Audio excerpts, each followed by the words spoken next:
요한복음 5장 1절로 18절까지를 제가 읽겠습니다. 그 후에 유대인이 명절이 되어 예수께서 예루살렘에 올라가시니라. 예루살렘에 있는 양문 곁에 히브리 말로 베데스다라 하는 못이 있는데 거기 5 행각이 있고 그 안에 많은 병자, 맹인, 다리 저는 사람, 혈기 마른 사람이 누워 물의 움직임을 기다리니, 이는 천사가 가끔 못에 내려와 물을 움직이게 하는데 움직인 후에 먼저 들어가는 자는 어떤 병에 걸렸든지 낫게 되미르라. 거기 38해 된 병자가 있더라. 예수께서 그 누운 것을 보시고 병이 벌써 오랜 줄 아시고 이르시되 네가 낫고자 하느냐? 병자가 대답하되 주여, 물이 움직일 때 나를 못에 넣어주는 사람이 없어 내가 가는 동안에 다른 사람이 먼저 내려가나이다. 예수께서 이르시되 일어나 내 자리를 들고 걸어가라 하시니 그 사람이 곧 나와서 자리를 들고 걸어가니라. 이날은 안식일이니 유대인들이 병난 사람에게 이르되 안식일인데 내가 자리를 들고 가는 것이 옳지 아니하니라. 대답하되 나를 낫게 한 그가 자리를 들고 걸어가라 하더라 하니 그들이 묻되 너에게 자리를 들고 걸어가라 한 사람이 누구냐 하되 고침을 받은 사람은 그가 누구인지 알지 못하니 이는 거기 사람이 많으므로 예수께서 이미 피하셨음이라. 그 후에 예수께서 성전에서 그 사람을 만나 이르시되 보라, 내가 나았으니 더 심한 것이 생기지 않게 다시는 죄를 범하지 말라 하시니 그 사람이 유대인들에게 가서 자기를 고친 이는 예수라 하니라. 그러므로 안식일에 이러한 일을 행하신다 하여 유대인들이 예수를 박해하게 된지라. 예수께서 그들에게 이르시되 내 아버지께서 이제까지 일하시니 나도 일한다 하시매 18절 같이 했습니다. 유대인들이 이로 말미암아 더욱 예수를 죽이고자 하니 이는 안식일을 범할 뿐만 아니라 하나님을 자기의 친아버지라 하여 자기를 하나님과 동등으로 삼으심이르라. 아멘.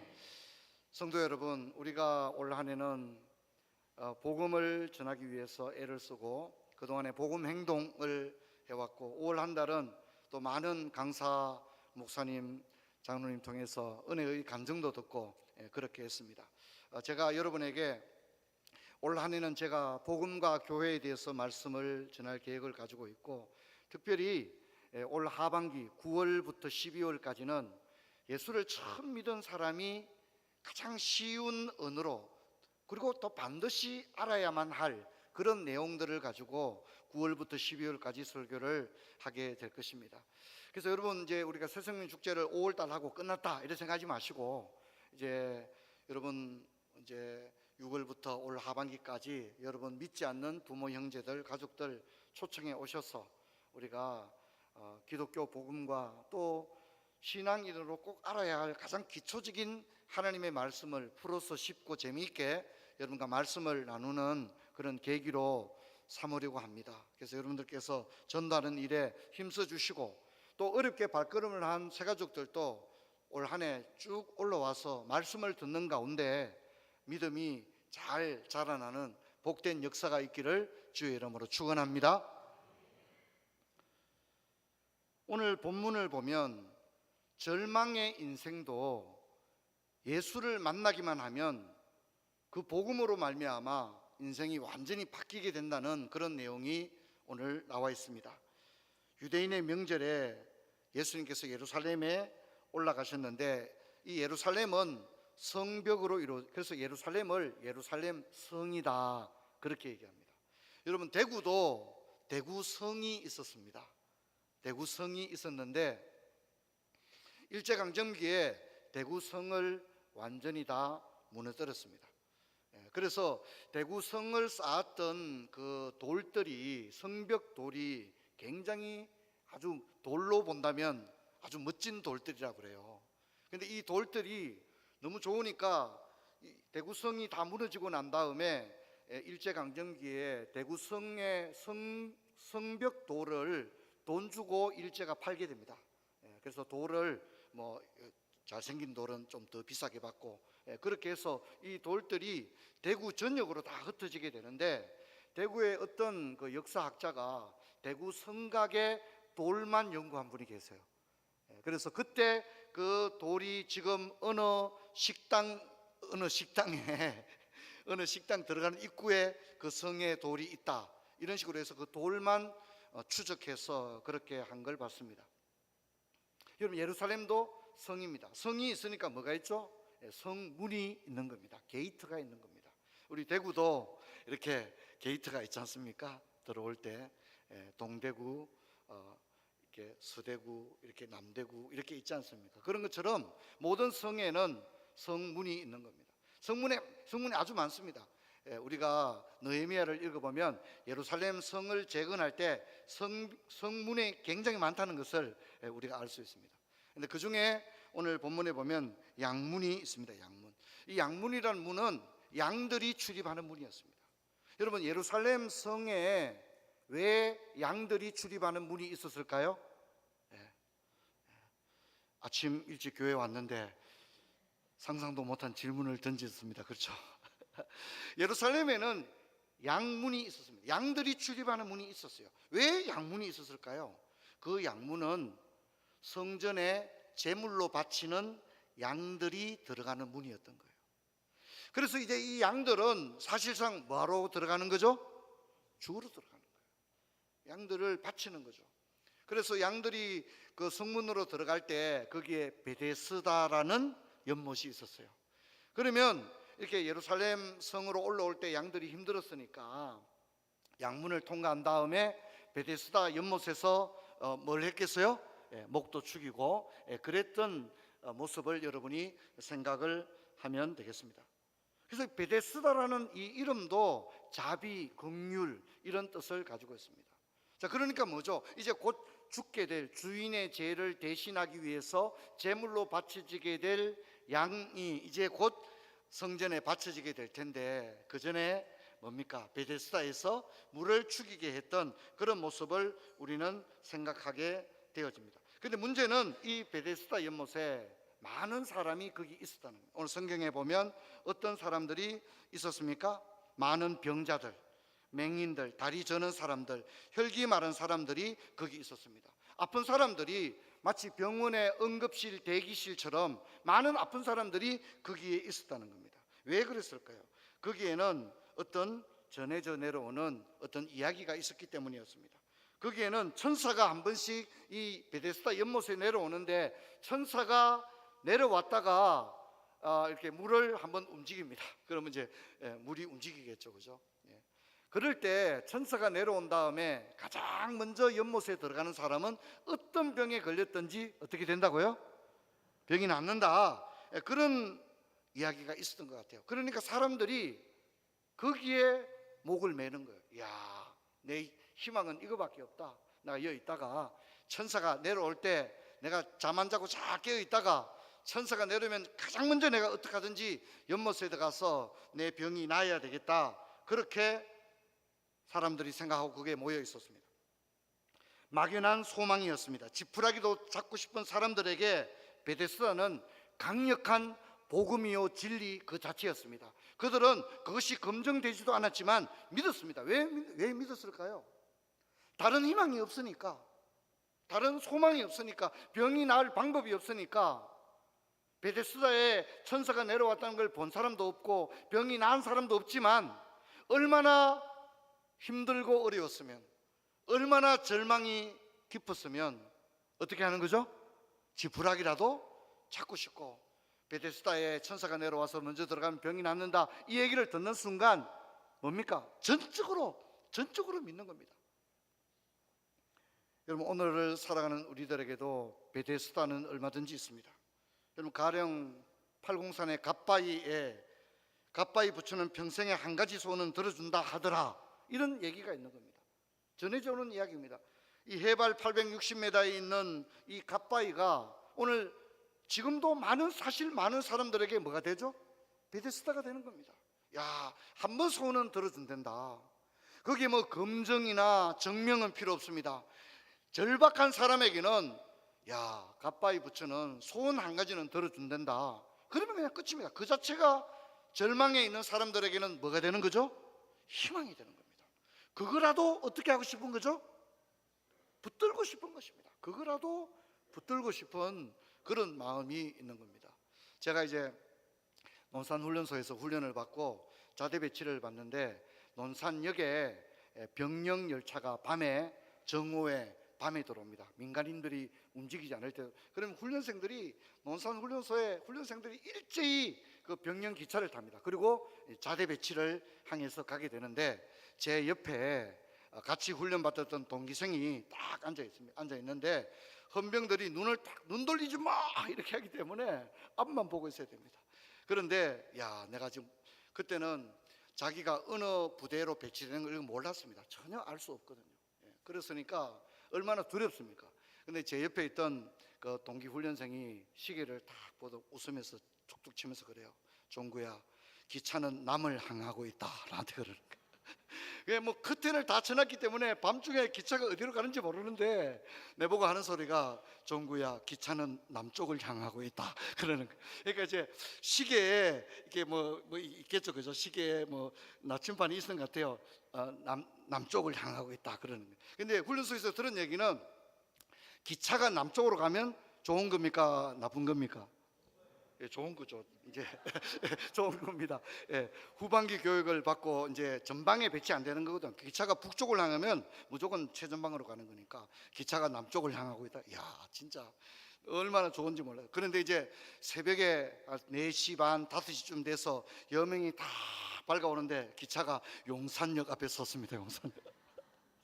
그래서 최전방에 배치가 됐습니다. 사람이 뭐라도 자기한테 좀 좋은 얘기하면 그걸 어떻게 하고 싶어요? 믿고 싶습니다. 진짜 믿고, 나 남쪽으로 가구나. 북쪽으로 가고 있는 기차를 타고 있으면서도 뭡니까? 좋은 겁니다. 그 말이 좋은 거죠. 우리에게 많은 베데스다가 있습니다. 여러분, 대구에 파티마 병원이라고 있죠. 이 파티마 병원은 로마 가톨릭 재단입니다.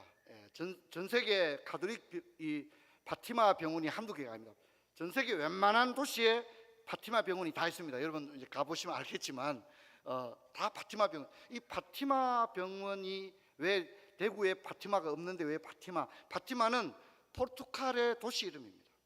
포르투갈인데 리스본에서 뭐 상당하게 가야 하는 우리 여기서 부산까지 가야 되는 거리에 이 파티마라는 도시가 있습니다. 그런데 그 도시에 목동 3명이 있었는데 이 목동 3명이 환상을 본 겁니다. 쉽게 말하면 성모 마리아를 본 거예요. 그리고 성모 마리아가 이 세 목동에게 이야기를 했다는 겁니다. 매달 13일째 내가 너희들을 만나러 오겠다. 매달 13일 되는 날 너희들을 만나러 오겠다. 이렇게 얘기하고 이 비밀을 절대 누설해서는 안 된다. 마리아가 그렇게 얘기를 했다는 거예요. 근데 여러분, 세상에 비밀이 어디 있습니까? 이제 13일이 알려지게 된 거예요. 13일이 알려지게 되니까 사람들이 다 일제일 매달 13일만 되면 어디로 모이는 거죠? 파티마에 모이는 거예요. 파티마에 몇 명이 모였겠어요? 성모 마리아가 발현한다 그러니까 수만 명이 매달 13일마다 어떻게 해요? 수만 명이 모이게 되는 거예요. 그런데 마리아는 나타나지 않았습니다. 그러니까 사람들이 이제 안 났다. 근데 또 그 다음 달이 또 13일이 다가오면 또 사람들이 어떻게 생각합니까? 이번 달에는 오실 거다. 그 실제로 그렇게 모이게 됩니다. 그래서 실제로 이 1917년에 이 10월 13일 날에 이 파티마의 지역에 마리아 상에 빛이 비쳤다. 시대적으로는 그렇게 얘기를 해요. 그게 사실인지는 알 수는 없어요. 그래서 사람들이 이 파티마에 마리아가 임했다. 마리아 발현이라고 합니다. 그때부터 이제 이것을 기념해서 전 세계 병원을 지을 때 어떻게 지은다고요?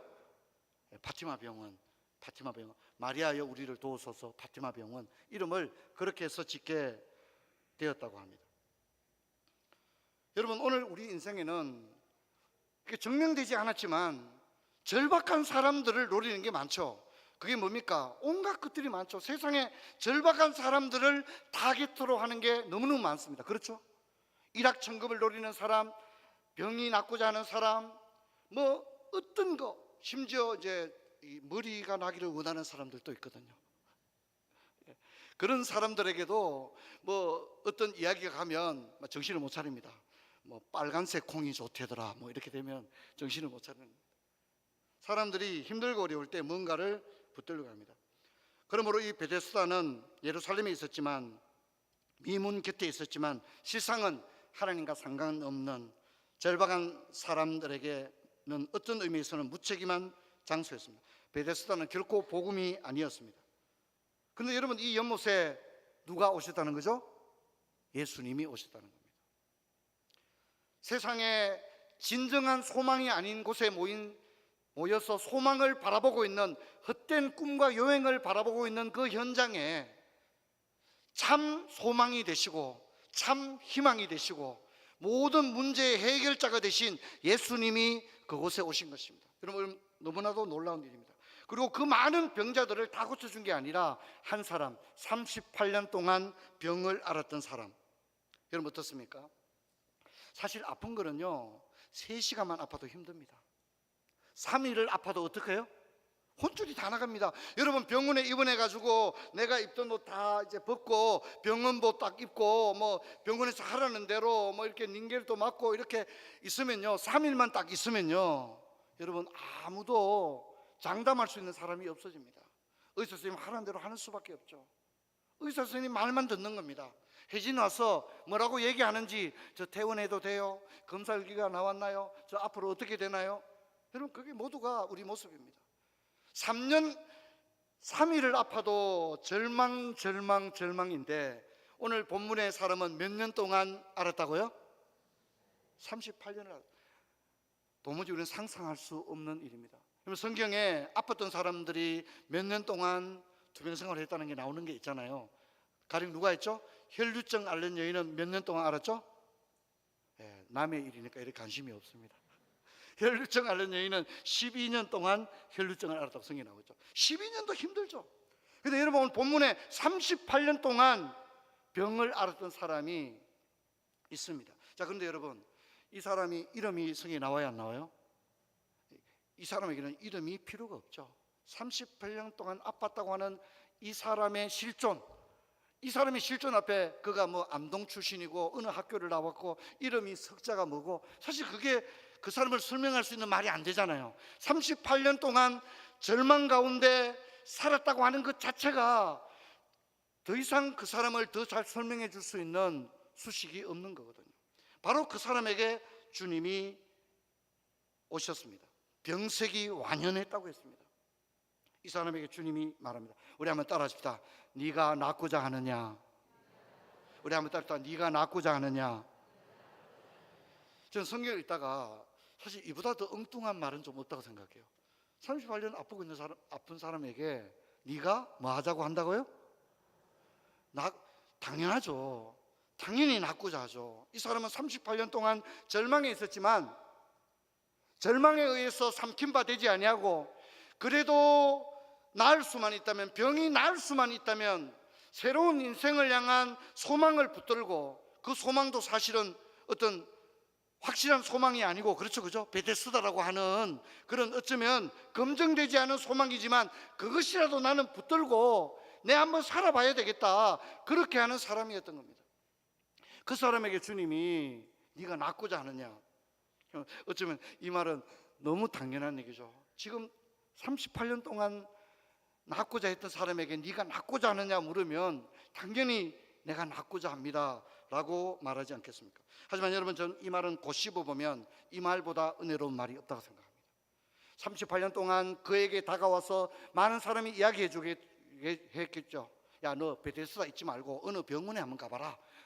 야, 너 베데스다 잊지 말고 유대 광야에서 나는 그 민들레 약초를 좀 캐다가 한번 먹어봐라. 아마 수많은 사람들이 38년 동안 이 베데스다의 오랜 환자에게 예수님만 온 게 아니라 수많은 사람이 38년 동안 그에게 말도 걸고 그에게 조언도 해주었을 것입니다.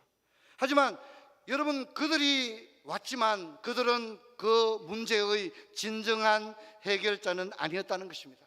그런데 여러분, 마침내 그 인생의 절망을 무너뜨릴 진정한 해결자가 그 예수님이 이 병자 앞에 왔다는 겁니다. 그리고 묻습니다. 네가 낫고자 하느냐? 네가 낫고자 하느냐는 네가 정말 낫고 싶으냐를 물어본다는 뜻이 아닙니다. 여러분, 이 말은 가장 따뜻한 말입니다. 할렐루야. 가장 따뜻한 말입니다. 이보다 더 아름다운 말이 어디 있겠습니까? 여러분, 우리가 병원에 누워있는 가족이나 아는 사람을 가서 우리가 뭐라고 합니까? 병상에 누가 아프다는 얘기를 듣고 병상에 가서 뭐라고 합니까? 여러분 뭐라 해요? 병원에 가면 뭐라 해요? 아픈 사람 처음 딱 병상에 가서 우리 뭐라 합니까? 괜찮아요? 괜찮아요? 괜찮은 거예요? 이렇게 묻죠. 여러분, 그 괜찮은 것은 진짜 괜찮은지 물어보는 게 아니잖아요. 난 너무너무 당신을 사랑하는데 당신이 아프다는 얘기를 듣고 내 마음이 너무 아팠다. 그리고 지금 와서 먼저 뭔 얘기를 해야 되는데 뭐 체온이 몇 도예요? 이런 물어볼 수는 없잖아요. 그죠? 괜찮냐고 손을 잡으면서 괜찮냐고, 집사님 괜찮으세요? 이렇게 하지 않습니까? 그 괜찮아요? 라고 묻는 말은 우리가 할 수 있는 모든 사랑과 그에 대한 애정이 다 묻어서 그저 글자로는 괜찮아요 이렇게 나와 있지만 우리의 모든 사랑이, 그래서 그 사람은 내 소리를 듣는 게 아니라 뭘 보고 있죠? 내 눈을 보는 거예요. 내 눈을, 진짜 걱정하는 내 눈을 보는 거죠.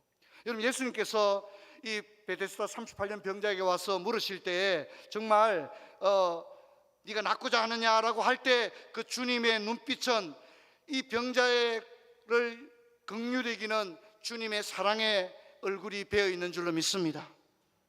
한번 답시다. 네가 낫고자 하느냐? 주님은 지금도 여러분에게 오셔서 우리가 안고 있는 절망들에 대하여 네가 얼마나 힘드냐, 얼마나 고통스러우냐, 네가 낫고자 하느냐 주님이 물으시는 것입니다. 그런데 여러분, 이 사람은 고백은 그냥 엉뚱한 불평을 내놓습니다. 정말 이곳의 시스템 엉망이에요. 일단 번호표가 없어요. 사람들이 번호표를 받고 천사가 내려온 순서대로 가야 되는데 누가 소리 지르면 다 먼저 들어가요. 저 같은 사람은 움직이지도 못하는데 정말 너무한 거 아니에요? 이런 식으로 얘기를 했습니다. 왜 그렇습니까? 이 사람은 예수님이 누구신지를 몰랐기 때문입니다. 자신의 문제를 해결해 줄 분이 지금 앞에 와 계신데 그분이 누군지를 몰랐던 겁니다. 사실 우리는 누군지 잘 모르죠. 누군지를 잘 몰라요. 같이 살 때는 그 사람이 귀한지를 잘 모릅니다. 저도 교회를 목회를 지금 이제 내년에 30년 가까이 하는데 수많은 부목사님들을 경험했거든요. 그런데 같이 사역할 때는 귀한지를 잘 몰라요. 그 목사님의 됨됨이와 인격과 그 아름다운 설교를 그때는 잘 모르는 것 같아요. 같이 있을 때는 잘 모르는 것 같아요. 그 목사님이 이제 다른 교회 부임해 가고 세월이 흘렀을 때 뒤늦게 깨닫는 거죠. 어떻게 해요? 참 그 목사님이 진짜 좋은 목사님이었구나. 뒤늦게 깨닫는 거예요. 왜 그렇죠? 모르기 때문에. 오늘 이 38년 환자도 예수님이 누군지를 모르니까 막 온갖 얘기를 하는 거예요. 하지만 예수님은 그에게 말합니다. 뭐라고 말합니까? 왜 이렇게 믿음이 없느냐? 성경도 한번 안 읽어봤느냐? 등록 교회냐? 이런 거 안 물어봅니다. 예수님은 이 절망 앞에 또 다른 조건을 내걸지를 않았다는 점이 중요합니다. 할렐루야. 38년 동안 절망했는데 이 사람 앞에 와서 2년 더 채워라 뭐 이런 얘기 안 했다는 거예요. 뭐 나이가 몇 살이냐 뭐 그런 얘기 안 해요. 이 38년의 절망은 더 이상 이 사람에게는 견딜 수 없는 거거든요. 주님은 이 사람이 믿음이 있어 보입니까? 없어 보입니까? 믿음이 있어 보이지 않아요. 그렇죠, 그죠? 믿음이 있는 것 같지도 않아요. 그런데 예수님은 이 사람의 어떤 상황과는 아무 관계없이 뭔 얘기죠? 아무 조건 없이 그를 고쳐줍니다. 우리 한번 답시다. 일어나 걸어가라. 할렐루야. 우리 한번 답시다. 일어나 걸어가라. 오늘 이 자리에 오신 여러분들 가운데 베데스다와 같은 절망 가운데 있는 분도 있을 겁니다. 이거 확실하지도 않은데 이거라도 붙들어야 되겠습니다 하고 살아가는 분들이 있을 겁니다. 나 이거라도 붙들어야 되겠습니다. 인생에 답이 없는데 이게 뭐 확실한 것도 아니지만 이거라도 믿어야 되겠다, 나 이거라도 붙들어야 되겠다, 그렇게 살아가는 분들이 있을 겁니다. 여러분, 사실 우리가 내일이 답이 없지 않습니까? 그런데 여러분, 주님은 그런 우리들에게 찾아옵니다. 그런 베데스다의 상황 속에 우리를 찾아옵니다. 그리고 네가 낫고자 하느냐를 물으시고, 여러분, 우리가 뭐 준비가 됐던, 주님을 잘 알던, 우리가 뭐 윤리적으로 살았던 이런 것과 개의치 아니하시고 주님은 그 절망에서 단번에 우리를 구해 주시는 긍휼의 주님이신 줄로 믿습니다. 우리 한번 합시다. 일어나 걸어라. 일어나 걸어가라 하시는 겁니다. 이거 해야 되고 뭐 증명서 띄워야 되고 뭐 추천서 띄우고 이게 아닙니다. 아무 조건 없이 뭐라고 합니까? 일어나 걸어가라. 할렐루야. 일어나 걸어가라. 여러분도 오늘 주님으로 말미암아 그 절망의 베데스다에서 일어나 걸어가는 역사가 있기를 주의 이름으로 축원합니다. 문제는 이 사람이 자기를 고쳐준 분이 누군지도 모르는 거예요. 그렇지 않습니까? 당신이 어떻게 나았냐고 그런 얘기합니다. 그리고 사람들이 어떻습니까? 38년 동안 아팠다가 나았는데 사람들이 축하해 줍니까? 비난하고 있습니까? 비난하고 있습니다. 38년 동안 아팠는데 이제 일어나서 막 걸어 다니는데 당신 진짜 축하한다. 진짜 너무 잘 됐다. 그렇게 해줘야 되는데 우리 한번 답시다. 세상은 그렇지 않다. 내가 이렇게 아팠는데, 내가 이렇게 절망스러웠는데, 내가 이제 마침내 일어나 걷게 되었는데 세상은 박수를 쳐주지를 않습니다. 유대인들이 뭘 합니까? 당신은 안식일을 어겼다 이런 얘기합니다. 병이 나았는데 거기다가 쓸데없는 율법의 조항들을 가져와서 안식일에 일어나서 그런 것은 일을 했다는 거죠. 안식일을 어겼다는 거예요. 이렇게 합니다. 여러분, 때로는 우리가 올바르게 보이는 것이 가장 어긋난 것이 될 수도 있다는 사실을 잊어서는 안 됩니다. 그리고 이제 다행인 것은 이 사람이 성전에서 다시 예수님을 만났어요. 그리고 예수님이 이 사람을 보고 뭐라 합니까?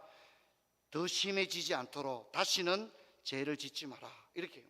그 말은 이 사람이 죄를 지었기 때문에 38년 동안 아팠다는 말이 아닙니다. 여기 죄를 짓지 말라는 말은 네가 이제 좀 더 의미 있는 인생을 살아가도록 하렴 이런 뜻을 가져요. 할렐루야. 네가 아프니까 그동안에 마음대로 하나님 앞에 바르게 살지 못했지만 네가 이제 온전해졌으니까 네가 좀 더 의미 있는 인생을 살아가도록 해. 다시는 죄를 짓지 말고라는 말은 네가 좀 더 의미 있고 그런 삶을 살도록 해. 예수님이 이 사람을 만나 뭐 해주는 겁니까? 격려해 주는 거예요. 축복해 주는 거예요. 할렐루야. 격려해 주시고 축복해 주시는 거예요. 얼마나 고맙고 감사합니까? 그리고 여러분, 이 사람이 중요한 건 뭡니까? 이 사람이 그 예수님이 자신의 병을 고쳐준 분이 예수님임을 알게 되었다는 겁니다. 요한복음 5장 15절 우리 같이 한번 볼까요? 요한복음 5장 15절 같이 읽습니다. 그 사람이 유대인들에게 가서 자기를 고친 이는, 우리 한번 따라합시다. 그 사람이 유대인들에게 가서 자기를 고친 이는, 할렐루야.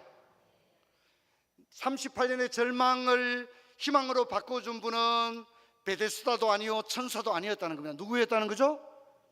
예수님입니다. 유대인들에게 가서 나 고쳐준 사람 예수님이에요. 예수님이 나를 고쳐줬어요. 예수님이 내게 다가오셨어요. 네가 낫고자 하느냐? 아무도 나를 도와주는 사람이 없어요. 그래, 일어나 네 자리를 들고 걸어가라. 그 예수님 말씀대로 했더니 제가 그냥 일어나서 걷게 되었어요. 제가 이렇게 뛰게 되었어요. 내 인생의 절망에서 건져준 분은 예수님이에요. 할렐루야. 예수님이에요. 나를 정말 생각해 준 사람, 나를 아껴준 사람, 나를 절망에서 건져준 분은 바로 예수님이에요. 여러분, 얼마나 놀라운 것입니까? 이제 이 사람의 인생이 어떻게 되었겠습니까? 사랑하는 성도 여러분, 교회를 다니면서도 아직도 그저 막연한 베데스다에 있다면 여러분, 주님의 그 일어나 걸으라는 말씀대로 주님의 그 축복에 참여하는, 절망에서 희망으로 바꾸는 참된 복음의 능력과 축복에 참여하는 저와 여러분 되시기를 주의 이름 축원합니다. 어디 가서 누구에게 말할 때도 내 인생을 바꾸어 주신 분은 예수님이에요. 예수님은 아무 조건 없이 나를 사랑해 주셨고 절망에서 나를 건져 주었어요. 제가 이렇게 걷게 되었습니다. 여러분, 이렇게 말할 수 있는, 여러분, 지금도 주님은 절망을 희망으로 바꾸시는 주님이신 줄로 믿습니다. 이 믿음 붙들고 달려가는 부처의 모든 성도들과 새가족들 되시기를 바랍니다. 자리에서 일어나겠습니다.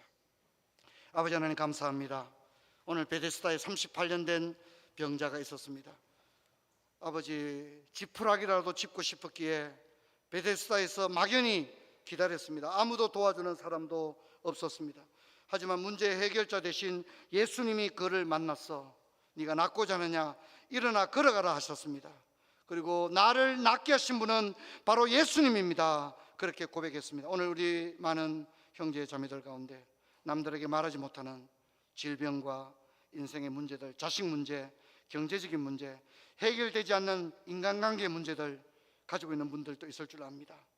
아버지 하나님, 이 절망 가운데 주님 나를 찾아와 주시고 네가 낫고자 하느냐 일어나 걸어가라 하시는 그 말씀 저희들에게 들려주시옵소서. 그리고 내 인생을 절망에서 건져주신 분은 예수님이라고 고백하는 그런 저희들 다 되게 하여 주옵소서. 주 예수 그리스도 이름으로 기도하옵나이다. 아멘.